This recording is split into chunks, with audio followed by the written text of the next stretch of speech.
Congratulations. Thank you. So we have a cast and crew in the house. I wanted to Bring them, please. Connor Yes. Paolo, who plays Albert. Forever. And Johanna Coelho, our incredible DP. And I love to also know Bri Jones, our amazing production designer. Good to see you. You have a good present to go. I have questions for them. And also there's a lot of amazing other people who worked on the film here. Kirsten Silo, our incredible first AC. Ina Fuller, our costume designer. Laura Lillian, our key, her makeup. Just so many amazing people. I can't take it seriously without you.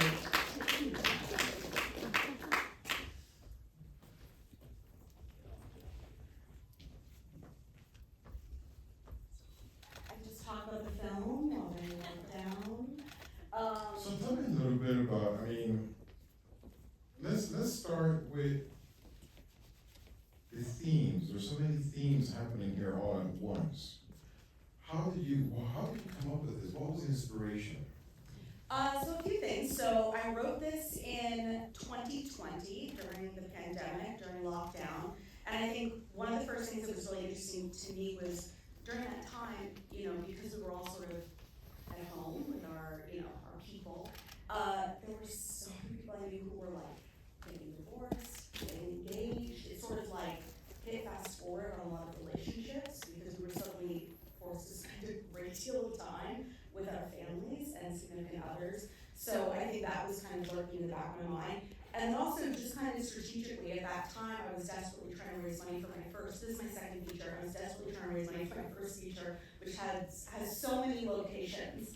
I was like, well, can I write something that's just like one location, like one night, that's not like the millennial big chill. And I was like, going back to my college theater play collection, I read a one-act by August Sternberg called Predators, and it's a 3-character play, and it's about a woman who is on vacation at a sort of seaside hotel with her second husband, and her first husband appears, and there's all this subtext, you're not really sure what's happening, the second husband's kind of messing with the first husband.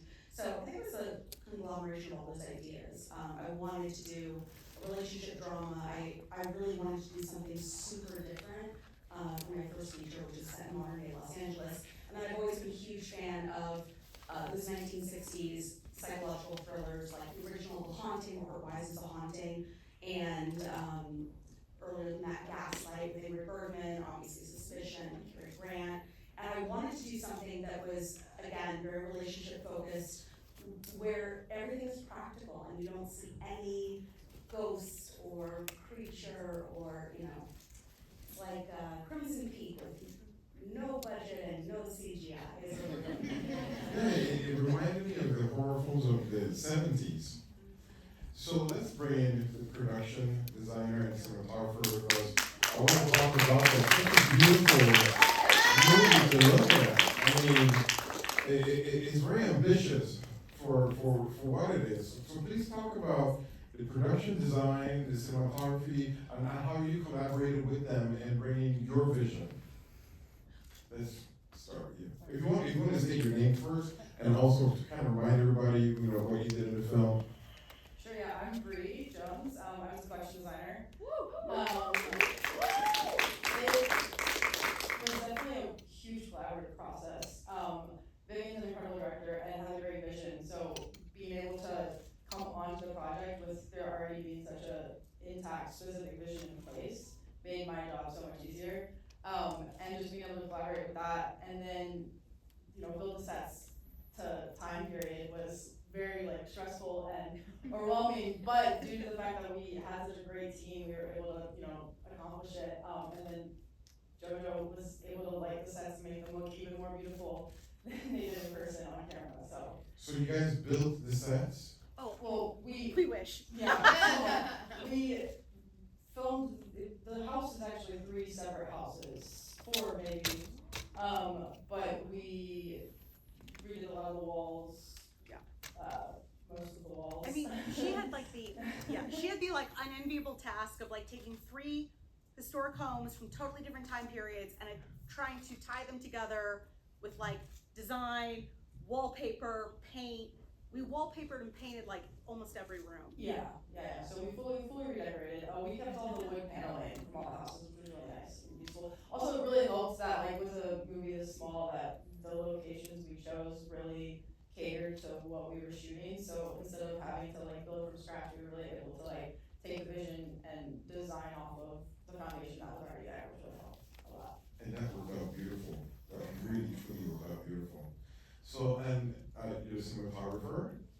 Your name, please. I'm Johanna Coelho, the cinematographer of the movie. Actually, we have our gaffer also here, Zach Guano, so and of course Jessica Stanselo. But yeah, so talking about the set design and the way we try to create the environment for the movie. First of all, it's 1890s, I believe, and so electricity was not in every house back then. So we aimed for only having fire or candles to light the movie. Obviously, we use lighting for that, and so we use lighting that would allow us to have this effect to have candlelight all the time. And it was a bit of a challenge because it's hard actually to recreate candlelight. We're using candlelight all the time because some of the locations would not allow fire on location. So we really had to work our way around that and make it fake the candlelights or the gas lamp or anything like this. But also, it was a bit all hands on deck on this film, and so all the special effects you see, lightning effects and rain and all of that was also done with the gripping through the production as well. We kind of were all hands on deck on it. So it was kind of a challenge, but also it was exciting because we don't get to do all these effects at the same time, and I think it was a lot of creativity to make it work with the small resources we had, but also with all taking on it and making sure we could create the effect as well as we could in the time we had. So I think that was really fun and exciting to do. So here's a question for you as well, because I noticed the film is very blue overall. Was that something that was intentional at this point of production, or is that something that you decided to do in post-production, make it blue? And how much was this all part of the collaborative effort as you were planning what you wanted to execute? Actually, it's a very good question. The color had a lot of meaning on the film, and the way we wanted to light it as well. So actually, it's blue, but it's also warmth. And so at the beginning, you will notice it's mostly warm. It's the warmth of candles and fire and all this, right? And as we go into the night, the blue starts taking over. So you start having blue, you still have a bit of warmth, right? It's here, but it starts disappearing. And then it becomes bluer and bluer until you get into this twilight scenes, basically. So the idea was like, any of the welcoming warmth feeling is kind of disappearing through the night, and it kind of goes all crazy, right? And so actually the camera work is the same. If you noticed, it's very static and composed at the beginning. And as you go on, it starts moving even more, there's dolly moves happening, and then it goes hand out, right? And it was all this feeling of like, they all stay composed, the four of them, and then they all kind of get loose, right? And that's really the feeling we're trying to transmit visually as well. Did you work on this film with a small crew? Was this like a large crew, or can you more elaborate on that for us? I mean, large crew for like an indie feature, I think, or large-ish, but not large in terms of like what is actually required for a film. It's like a period piece from this time period. So, but yeah, I mean, there was like days where we had like, I don't know, 30 or 40 even people on set, and then days where we had like way less than that. So, yeah, so it was small. I mean, way small for something what It we was were very trying to pull ambitious. off. Yeah, very ambitious. Absolutely ambitious. Yeah, for sure. And so many of our department heads were like, doing like their entire, dealing with their entire department essentially by themselves. So it was like, So tell us what this film was like for you to be a part of. I was blessed. It was a really intimate experience because the cast is so small. We were always confined to, a room or a space, and then the characters internally are confined within themselves all the time. So it was just an interesting experience and a fun exercise, and especially with someone who can't ever really say what they're feeling, what they're thinking, and in a culture that's so defined by the rules of your circumstance, whether you're a guest or you're with someone who has more money than you or more status than you. So just the idea of always sort of being, having to run any thought or emotion you have through this like long process of appropriateness, I guess. So it was fun. It was challenging. For a cinematographer again, how easy or difficult was it shooting those beach scenes? Because, you know, whenever you talk beach, that's complicated, always. It was very challenging. You know, I mean, I think you can feel it in the way that was literally insane sometimes. I'm literally running in the water with the camera and we're just going for it, you know. It was, and there was quite big waves, if I remember correctly, right? So I remember actually at some point I see a wave coming at me and I just take the camera and hand it to the key grip and I'm like, thank you, because he was way taller than me. And I'm pretty tall already, but no, it was very challenging. I think it always is when you shoot, you know, at the beach, but I think specifically, first of all, when sunrise time, you know, the waves was pretty big, it was during winter time. I think it was very challenging for the actors, to be honest, to be in the water as well. So time was limited for sun time, but also for actors being called in the water. So it's, you know, you don't have time to fool around at this moment. It's like, we're gonna get the shot, let's get the position, let's get what we need, you know, and hopefully we got it. That's kind of pretty much. So I notice you have an accent. Are you local? Like, did you study here in the U.S. or did you study outside from raw film? Tell me a little bit about your cinematography background. Yeah, I mean, it's embarrassing. I've been here for 14 years, but no one would know, you know. I sound too French. But yes, you know, I studied a little bit in France before I moved here 14 years ago. I just did the beginning of my studies as a cinematographer in France, and then I moved here to do AFI in 2011 to 2013, and then I ended up staying here and continuing my career. It's very interesting because the look of the film is very European. So, and here you are. So it's something. Can't go away from home, you know. No, we did, you know, Portrait of Lillian Fire was one of the references, and we did really use it visually in our you know, lookbook. So, you know, there's definitely an influence, I think, of artistry, I think, in the movie that really feels European, but also the way we're trying to approach emotion, but awkwardness as well. I think there's a level of uncomfortable, you know, and I think that's what European cinema does really well as well. And so we talked a lot about this kind of composition and style together with Vivian, so we could hit there. I mean, that was just beautiful. It's like watching a painting. As you said, the composition, the colors, the production design, and of course you directing the whole thing. It's absolutely a beautiful movie. So let's open up here to the audience. Yes, sir. Can you speak a little bit on what it was like to shoot the sequence where the bad husband, let's call him that, falls down the stairs and dies? Because you mentioned that it was all done practically, so how did you guys achieve that? Did you use a stunt double? Just kind of talk Did everyone hear that? Yeah. Yeah, so he's asking about the stunt at the end. Yes, absolutely, it's a stunt double. We asked Jalone, who plays George, you know, I think it's the hardest job in the movie, and it's the most difficult character to play. He mentioned, we were like, how's your tumbling skills? No, I think SAG-AFTRA would have come for us. We had an amazing stunt actor who, I think they're called wreckers. I think that's their name. Like, there's stunt guys.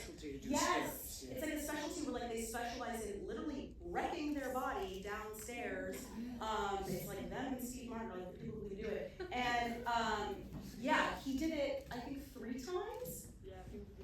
Yeah, and like you had set up I don't know if you looked at it, but like we'd set up more than one camera, and he was like, I can do another. We were like, please no, because like every time he did it, were you on?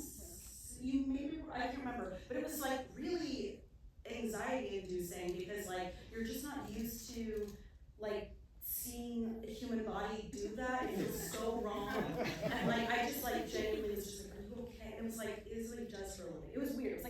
diary, or like, how's your throat, you know? It was just like, it feels so wrong. And he just, threw himself. And if you want to talk about how we practice. Yeah, this is one of the rare scenes on this film where we used 2 cameras. I mean, it was not, we shot on the Venice one with several tower lenses, and for this scene we used an FX3 and the Venice one. So it was because we couldn't ask him to do it 20 times. So we had an angle, right on the stairs and one from the side where you can see him going down through the ramp, basically. But yeah, like up to that, it was a steady cam shot going up the stairs and like backwards, right, to have her perspective of him coming towards her. And when you get pushed, the cameras were set up on the back, on the end of the stairs, basically on the side, so you could see him floating down, if I remember correctly. It was 2.5 years ago, so. The cast did an amazing job, because that was shot in 3 chunks. Like, we had that, the stunt, and I also think it was shot reverse. We had the stunt, we had the steady cam, and then everything below, at the bottom of the stairs. So, like, it was so chopped up. All right, well, one more question? Yes. I feel like I have more compliments than questions, but I just loved the use of reflections throughout the film. It was absolutely beautiful, and I was just wondering if you guys used a dialect coach or if you were directing everyone, because I feel like all the actors did have that very precise diction that just really accented that these characters are very specific and composed, and that there's a lot underneath the surface. Was that with the use of a dialect coach, or just through direction, or the actors brought that into the scene? I sure didn't. No, I did. I spoke to he's a brilliant dialect coach called Eric Singer, and we just talked a lot about the sounds that we make in between words, shit like or on. People back then wouldn't necessarily do that. They might kind of go like but they wouldn't use the things that we're comfortable with. So there was a lot for me anyway. And it goes back to sort of the intentionality of their speech. That we can generally, in most cases, just kind of flow with things. But back then that wasn't appropriate. You could get in trouble. So. But also, like, I think everybody, kind of had a theater background, and sort of like nerds. Like, if you look at what you're signing up for, you know what I mean? Cast a lot of nerds. Yeah, like, we're all just like nerds, and so, I had coffee with each of them. Like, we didn't audition, And to be honest, just talked about nerd shit. But also, I have to shout out one of our amazing casting directors, Lillian is here, and it was such a hard film to cast, and bless her, she cast my first feature as well, Scrap, and that was like so easy. And then when it came to this, I just like had a complete meltdown. So I was like, who can I find that will come on this journey with me? And be believable, be believable with this time period, sort of like the manners and sort of the manner language, that's a bit pretentious and theatery, and like who's down for that, excited by it and wants to do it, and it won't sound weird coming out of their mouth. And luckily I was able to find 3 incredible actors who I think every single one just nailed it. Let's talk locations. How easy or difficult? Because you got some very extravagant locations in this movie. What was the process like, securing your location, especially that hospital at the end? Oh, that's okay. So the exterior. I don't even want to tell that. The exterior is the interior. We shot the interior, and then we used the exterior for the hospital. Like, it's all.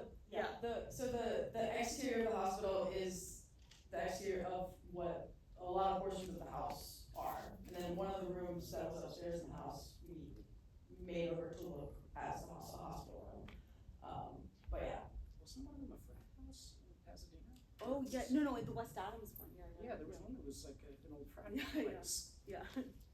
Which room is Oh, which yeah, locations, do you wanna talk about which because, one? Yeah, I mean, it's like crazy. Yeah, we did have the one, that was the West Adams frat house, which the only room that we used there was the dining room. The dining room and the bath, the bathroom was there, no bathroom, we made that into a bathroom, it was upstairs at that house, and the dining room was in that location. Which you created all of Which we created all, yeah, we did, those 2 were completely empty rooms, and we wallpapered and yeah, fully. So you got like one location, and then you probably got a lot of different locations out of that Yeah. one location, and then you did that with another With location as each, well. yeah. Then we had 3 separate locations that we used for all the interior of the house. That's a very effective use of locations. It was, yeah, they found the locations and then we made it work, and it worked out great. I'm gonna get you for my next movie. Yeah. Okay, one more question? Yes. I have a practical effects question. The table, did it actually lift up? Like, could it actually be lifted, or was that like optical illusion? Somewhat. It was made out of balsa wood, so it was incredibly light. But we did do some practical effects, some fishing line and and a lot of strength. Was that all done on purpose, that you wanted to make sure that you didn't do any digital, like you wanted everything practical on purpose? Yeah, You have like AI nowadays? Yeah, no, there's I think 5 VFX shots in the whole film. One is, I think we need to like get rid of a stupid modern electrical plug that was in the background of the scene, and then it was shots of erasing the fishing wire on the table, and everything's practical. Alright, so one last question and we'll wrap it up. Yes? You mentioned that a lot of the actors have theater backgrounds. I'd love to know more about the rehearsal process, and then also separately what you're working on next, because this was great. I love For all of you, let's talk about what you work on after Well, yeah, the just to answer say, question. I love that you think there was a rehearsal process. I think the rehearsal process was, we went to Scotty's house and had some wine. Yeah, we brought the script. I was like, guys, I was like, maybe we'll have a table read, and just the 4 of us, and then I think Lauren, our hair and makeup key, I think she came and was also at the same time kind of doing partial wig tests on us or something. And yeah, we're like, I was like, maybe we'll read through the script, but like maybe not, I don't know, we'll see. And then we just came and like the 4 of us had dinner. I think I like cried, I don't know. And then we started shooting it. So there was technically not a rehearsal, just more like a It was bond. that's not how rehearsals go, right? I just usually cry. It's going great. Yeah, so no, there was no rehearsal process. I think for something like this, it's like you're either doing this where you're like really rehearsing it, or you're not rehearsing it at all. Like there's no in-betweensies. So I think for this, it was just like, I met each of them individually. And I don't know, it just like, it felt like it was going to work. And So in other words, your gut, you went with your gut. yeah, and they were, because I didn't know how we would be together, but they were each like so separately their character, not like, you're not Albert, like they got it.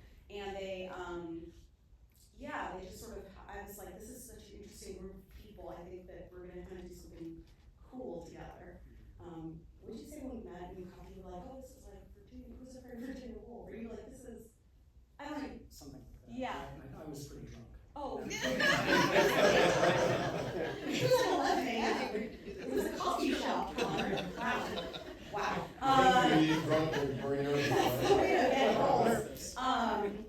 But yeah, like we sat, like I remember, me and you and we sat down and like, you had read the script and you were like, immediately I think you had like almost like this thing where you said like, oh, it's like Victorian, fucked up, who's afraid of Virginia Woolf. It felt very, as the night sort of, the script I think talked a little bit, I think there was a little bit, it would talk about how they got just progressively drunker throughout the night, which made me think of Virginia Woolf. They just, the wheels just started Did you drink progressively while you were shooting? No, I didn't drink enough. I think the evidence is on screen. Do you remember any of it? No. So while you have the phone, tell us about what's next for you, and then let's go down and everybody can tell us what you're working on. I'm in pre-production on a series right now that I wrote, which is exciting. And then I've got another film here next week. So go see Start People if you have the time. Next week, like right, you have 2 films here at the festival? Oh, great. Well, plug it right now. Now's a good time to do Yeah, it. go see Start People. It's good. Okay, well, what day and what time? Okay, so look it up. Just look it up. That's your homework. That's Friday. I think it's next Friday. All right. Let's see, what am I working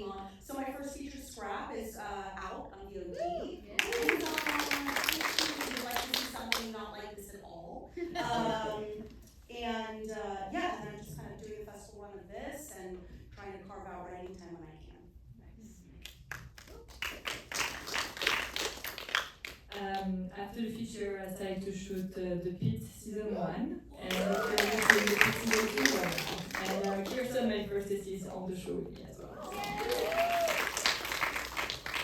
Currently, I'm actually working on another independent film that is shooting right now. I actually worked today, and then we're so.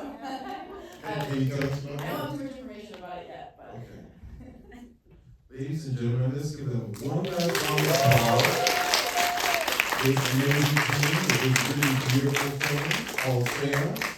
If you have not voted, or please do remember to vote. This film is eligible for Audience Award. Please follow the festival. We still have a few more days left of fantastic films. Also take your trash with you because